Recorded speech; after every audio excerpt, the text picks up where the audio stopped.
Hello, you beautiful bastards, and welcome to my so-called show. It's no secret that the M.C.U. has become the cesspit of idiotic ideologies imposed on us by idiotic people with no talent that jeopardise the great works of actual talented people. But for 11 years, this wasn't always the case. You could see a lot of love, hard work, and creativity was a vital part of this cinematic universe. There were other Marvel movies and TV shows that came before it, but after Marvel became its own studio, while also clearing up more legal BS, Marvel managed to get back the rights to a majority of the characters they needed to pull this off, and finally bring the fans what they wanted since the first issue of the Avengers hit the shelves back in 1963. So, slutty ladies and not-so-gentlemen, this November I will be taking a look back at the golden years of the M.C.U, also known as the Infinity Saga.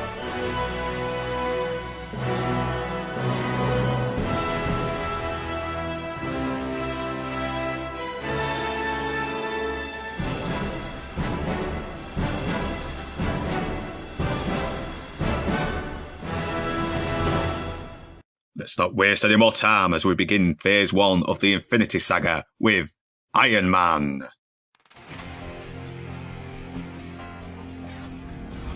Released in April 2008, Iron Man tells the story of the arrogant but charming genius billionaire Tony Stark, played by Robert Downey Jr. During a visit to Afghanistan to show off his newly developed weapons to the troops, the convoy escorting him is attacked by terrorists. He is then injured and then captured. When he wakes up, he finds there's a device attached to his heart, and if he removes it, the shrapnel in his chest could reach his heart and kill him. He finds out the enemy has been using his weapons against the soldiers he supported, as well as harming innocent people. He is ordered by his captor Raza, played by Farron Tahit, to build a powerful weapon that will ensure their victory. But after befriending a fellow captive named Jinsen, played by Sean Tube, he decides to build a suit that will help them both escape. And boy does he escape in style. He reaches home and vows to change his ways and protect the very people he put in harm's way. But is there more at play here than he thinks? Iron Man was a movie that had a lot going against it. A troubled actor still struggling with past mistakes that almost ended him and his career. A superhero that wasn't well known outside of comic book fandom, but thank God it turned out to be awesome. The movie showed that with great writing, the right cast, and the people knowing what the fuck they're doing, you can still find that diamond in the rough. Robert Downey Jr. has never been better as the sharp-witted billionaire Tony Stark. He's arrogant, sarcastic, full of himself, but Downey Jr. plays the part with such confidence, as well as impeccable comic timing. You can't help but want to hang out with him. But he also shows to be clever, resourceful, and able to adapt when the situation calls for it. And after his return from such a traumatic experience, you believe this guy has truly changed. It never feels like an actor just saying his lines, it feels like he actually means it. I saw young Americans killed by the very weapons I created to defend them and protect them. And I saw that I had become part of a system that is comfortable with zero accountability. But what's also great about the character are the scenes of him working while trying to develop the Iron Man suit. Watching him work, use his mind, working out the kinks and looking for solutions to any problems he comes across are not only interesting to watch from both a technical and methodical point of view, but also manages to produce a few good laughs. And 3, 2, 1.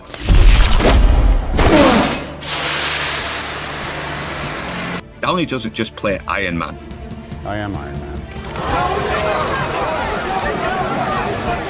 Sean Tube is also likeable as Jinsen, with his calm nature and moral backbone, and when he sacrifices his life in order to save Stark, it's a genuine tearjerker. It's okay.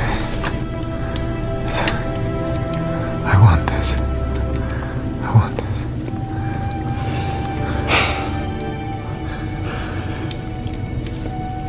Thank you for saving me. Don't waste it. Don't waste your lives.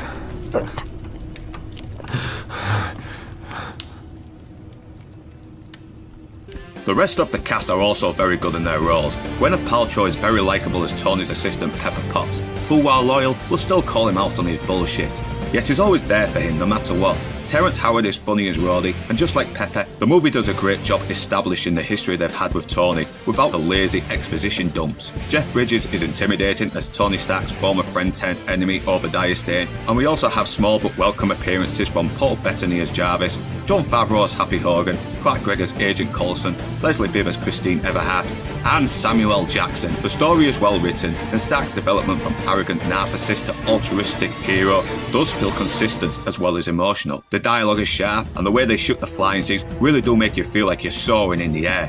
Not only that, the CGI is actually good. The suit actually looks like it's there. Sadly, as soon as Stane climbs into the Ironmonger suit, it becomes less interesting, and we get a pretty underwhelming boss battle.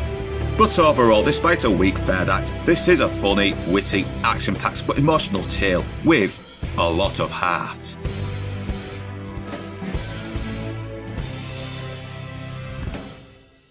So that was Iron Man. Next up, The Incredible Hulk.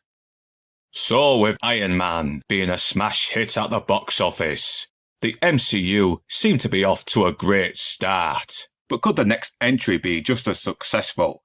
Well, let's find out with The Incredible Hulk.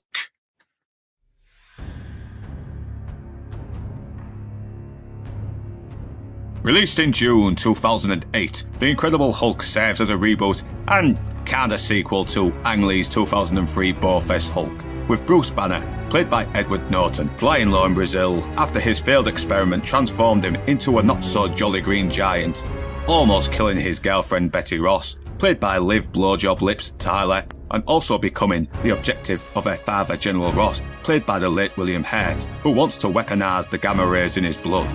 And after 5 years searching for a cure, his cover is blown, leading him to escape and hope he can find a cure before Ross can catch him. But can he succeed, or will the Hulk finally take over? The Incredible Hulk very sadly got panned and didn't do as well at the box office as most had hoped for, which is a shame as this is actually a good film.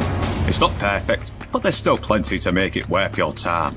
Edward Norton is great as Bruce Banner. He's smart, humble, resourceful, and he genuinely comes across as a man desperately trying to keep his anger under control. But when he finally does become the Hulk, he doesn't disappoint.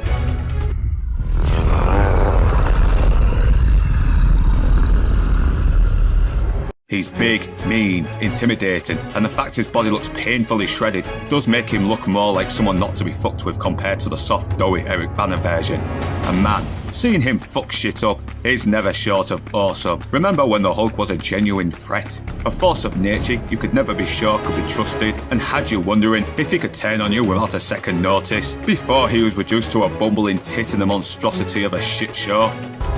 This is a multi-year journey you're about to embark on. Yes! Yeah. Who's your best friend? Nikki. Spandex. Spandex is your best friend. Being a Hulk asks for balance. Fuck off!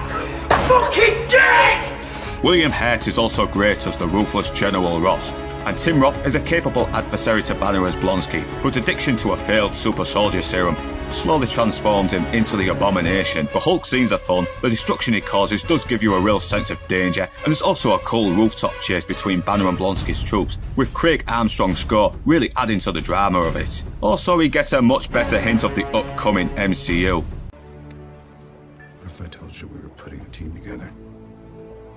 Who's we?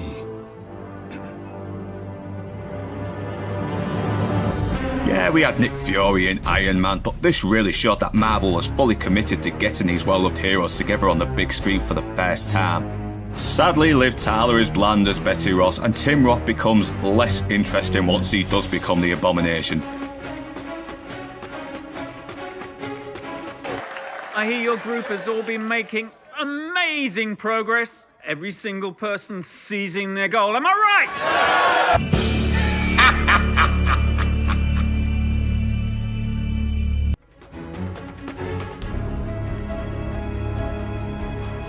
But overall, while it doesn't top Iron Man and many of the other movies that followed, this will certainly not leave you feeling angry.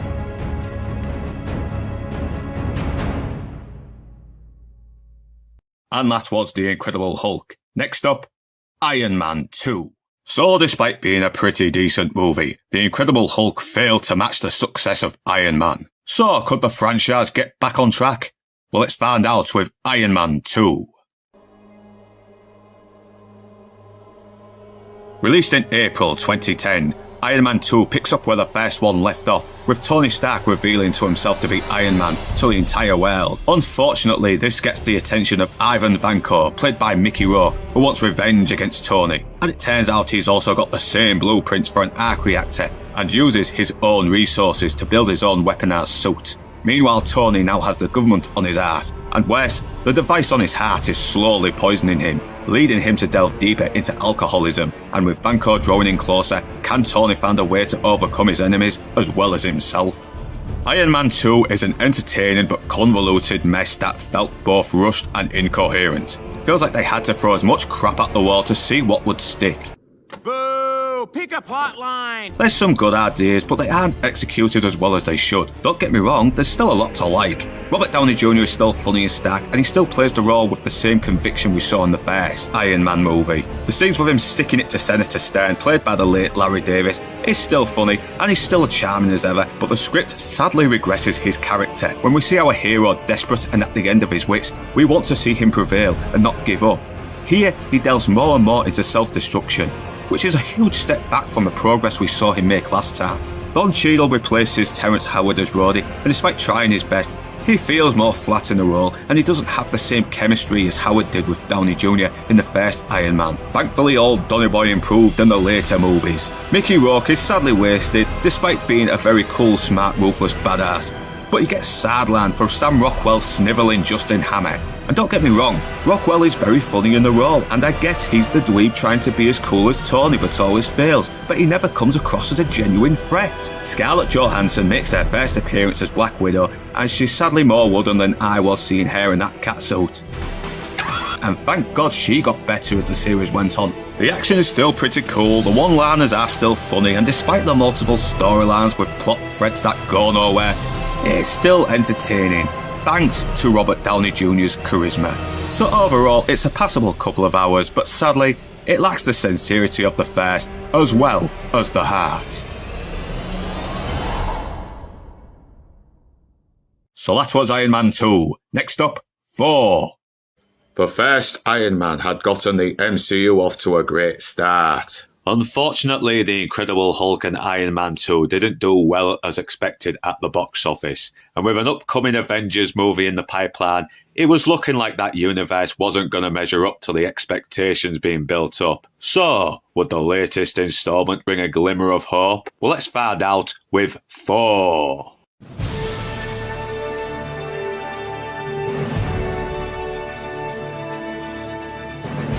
Released in April 2011, Thor tells the story of spoilt, battle-hardened Thor, played by Chris Hemsworth. Such a man! Whose arrogance starts a war with the Frost Giants. Run back home, little princess. Dad. You bastard.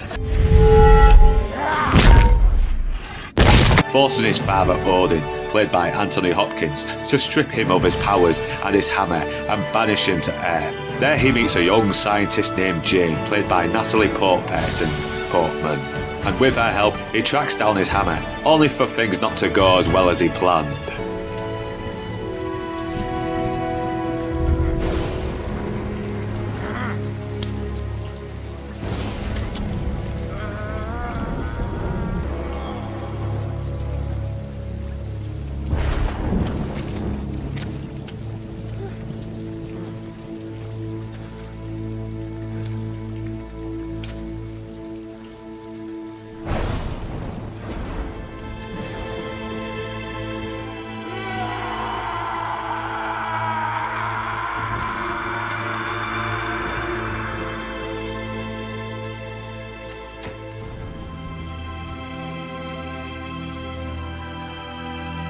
Meanwhile, back in Asgard, Odin has been taken ill, leading to Thor's jealous brother Loki, played by Tom Hiddleston, to take over. And with things looking bleak under his rule, will Thor regain his powers and stop Loki before it's too late?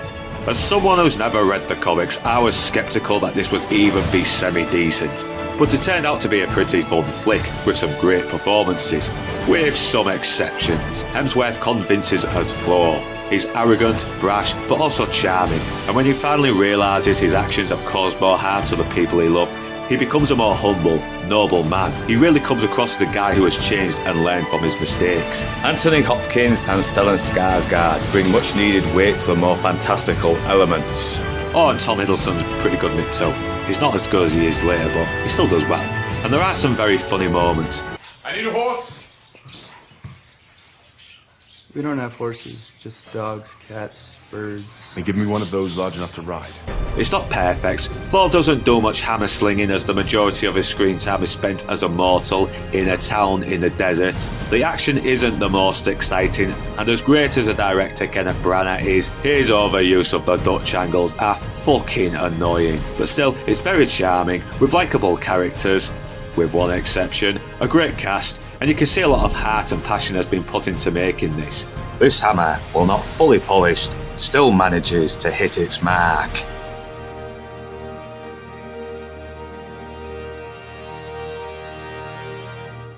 And next up, Captain America, the first Avenger. The Avengers were a year away from assembling. So, could Captain America keep the momentum going for the M.C.U?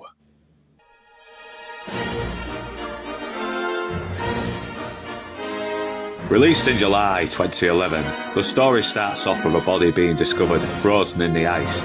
It turns out to be the long-lost Steve Rogers, also known as Captain America. The story then rewinds to the early 1940s to tell the story of a then scrawny Steve Rogers trying to enlist in the army during World War II.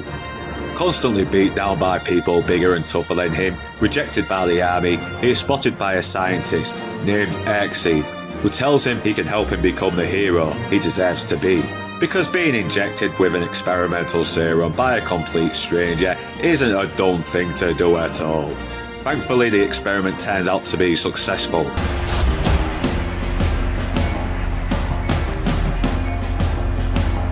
How do you feel? He's tougher, stronger, and despite starting off just as a show pony, he heads off into enemy territory to rescue captured troops, which include his friend Bucky, played by Sebastian Stan. In doing so, he becomes a hero. Let's hear it for Captain America!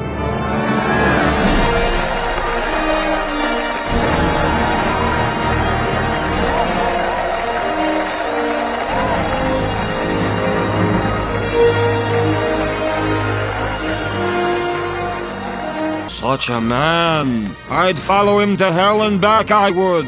Unfortunately, the evil Red Skull, played by Hugo Weaving, plans to betray Hitler and the Nazis in an effort to control the world as the head of the tyrannical regime called Hydra, with the help of a powerful artifact called the Tesseract. Now it's up to Captain America, with the help of Bucky, sexy Agent Carter, played by a smoking hot Hayley Atwell, and grumpy old Git Chester, played by Tommy Lee Jones, to stop him. Captain America, as a character, may have lacked the charisma of Iron Man, but he still represented everything that showed the good in mankind. And while there was a risk that a character well known for being a Boy Scout could have put off the most casual filmgoers, it thankfully paid off thanks to a great cast, likeable characters, and a fun swashbuckling feel. Chris Evans is perfect as Captain America. Brave, humble, calm, and never want to back down from a fight, even if he is to lose. When he's on screen, he really does come across heroic. Is he dark and brooding, traumatised by his parents' death like Batman? No, he's just a guy from the slums wanting to do good. And to be honest, sometimes that's enough. He brings an old school optimism, something people had not seen since Christopher Reeve last played Superman. The rest of the cast play their parts well. Hayley Atwell is both tough and no-nonsense, but also charming as sexy Agent Carter. Tommy Lee Jones brings his usual deadpan humour into the mix. Come on, girls. Look at that. He's making me cry. Sebastian Stan convinces as Roger's best friend Bucky. Remember when I made you ride the Cyclone at Coney Island? Yeah, and I threw up. This isn't payback, is it? And why would I do that? and Stanley Tucci really brings a lot of heart as Dr. Erskine. This is why you were chosen.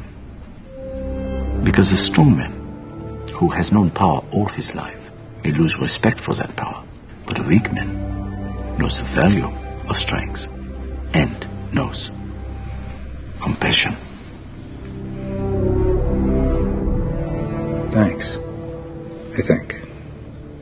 The film was directed by Joe Johnston, who also did Rocketeer, and man, you can tell, as he brings the same old school charm Rocketeer had, bringing back that feel of those old cliffhangers with that real sense of adventure.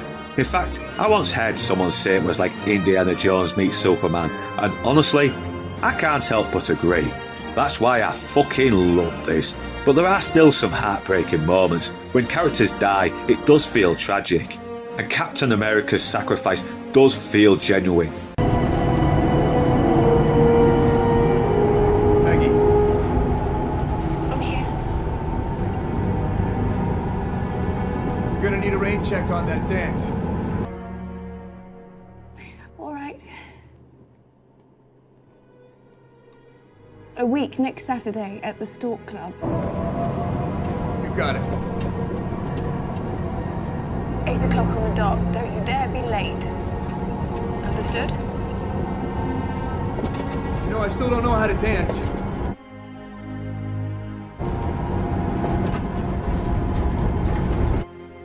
I'll show you how. Just be there. We'll have the band play something slow. I'd hate to step on your... Steve? Steve? Steve?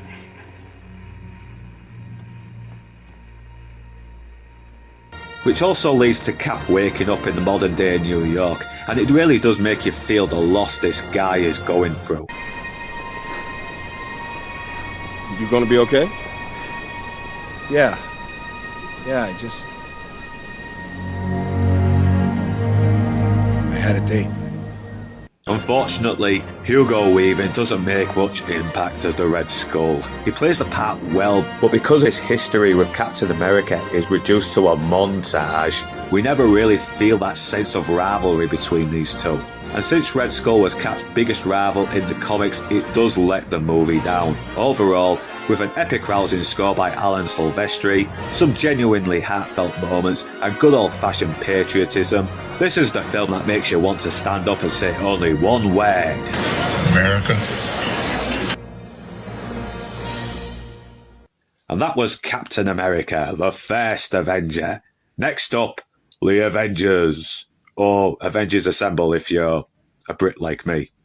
Since the Avengers first assembled in the comics back in 1963, it would take years for the fans to see their favourite heroes team up for the big screen. And finally, in May 2012, the Avengers hit the cinemas. Was it worth the wait? Did the build-up of the previous solo movies of our heroes result in a satisfying payoff? Well, let's find out with the Avengers. Or Avengers Assemble if you're Brits like me.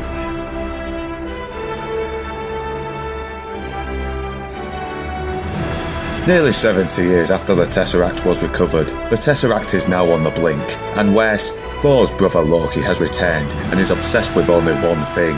Try to take over the world. With Loki escaping with the Tesseract, it's now up to Nick Fury, along with his fellow agents Coulson played by Clark Gregg, Maria Hill played by Colby Smulders, and Black Widow played by Scarlett Johansson, to bring together the superheroes we got to know in the previous movies. But can they put their different personalities and egos aside in the hopes of stopping Loki before it's too late? After all the hype, all the build-up, all the setups, did they finally pay off?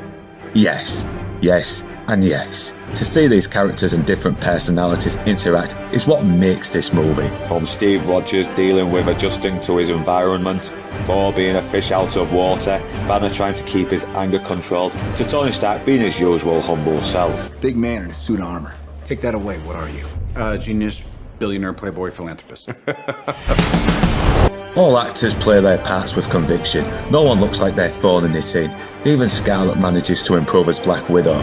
we see some more insight into her character and learn a little about her past. Before I worked for S.H.I.E.L.D., I made a name for myself. I have a very specific skill set. I didn't care who I used it for. Or on. As well as learning more how much of a capable agent she is. You're a monster. Oh no. You brought the monster. So, Banner. That's your play. What? Samuel L. Jackson convinces his head S.H.I.E.L.D. agent Nick Fury, and when he's on screen, you instantly buy him as a great leader. He's tough, moral, he delivers cheesy lines with such conviction that you can't help but listen to his every word. Mark Ruffalo does a decent job replacing Edward Norton as Bruce Banner, and he really comes across as someone who's had a hard life spent controlling his anger. I got low. I didn't see an end, so I put a bullet in my mouth, and the other guy spit it out. So I moved on. I focused on helping other people. I was good until you dragged me back into this freak show and put everyone here at risk. You want to know my secret, Agent Romanoff? You want to know how I stay calm? Dr. Banner. Put down the scepter. Even Clark Gregg gets more of a chance to humanise the uptight Agent Coulson, and seeing him go fanboy on Captain America is quite endearing. It's an honor to meet you. Officially. I sort of met you. I mean, I watched you while you were sleeping. Oh, friend! Oh, new friend! Oh, friend! Please be my friend! Oh, friend! But it's Tom Huddleston as Loki who steals every scene he's in. The amount of relish he brings to his role, the way he delivers his lines, the pure confidence he embodies while wearing that goofy outfit only shows how charismatic this guy truly is, but he still manages to be complex. He's jealous, narcissistic, bitter, egotistical, and once again, his rivalry with Thor, who wants nothing more than for them both to be a family again, only adds a tragic spin on their relationship. And the final battle is pure fucking epic fun, seeing the Avengers kicking ass while also combining their skills and working as a team only makes this movie work even better, and there is real chemistry with the entire cast. Also, you got this fucking hilarious moment. Enough! You are all of you beneath me. I am a god, you dull creature, and I will not be bullied by that.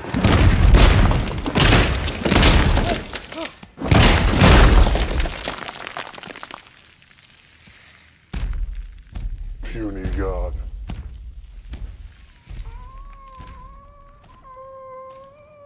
If I had to complain, the final climax does drag on a little bit. Hawkeye felt a bit flat, and there is an over-reliance on CGI, but that said, it gave fans what they wanted: charming characters, kick-ass action, witty dialogue, and overall, a rip-roaring sense of fun. So that was phase 1 of the MCU, and to be honest, even though it had its setbacks, there was still a passion in putting these characters up on the big screen.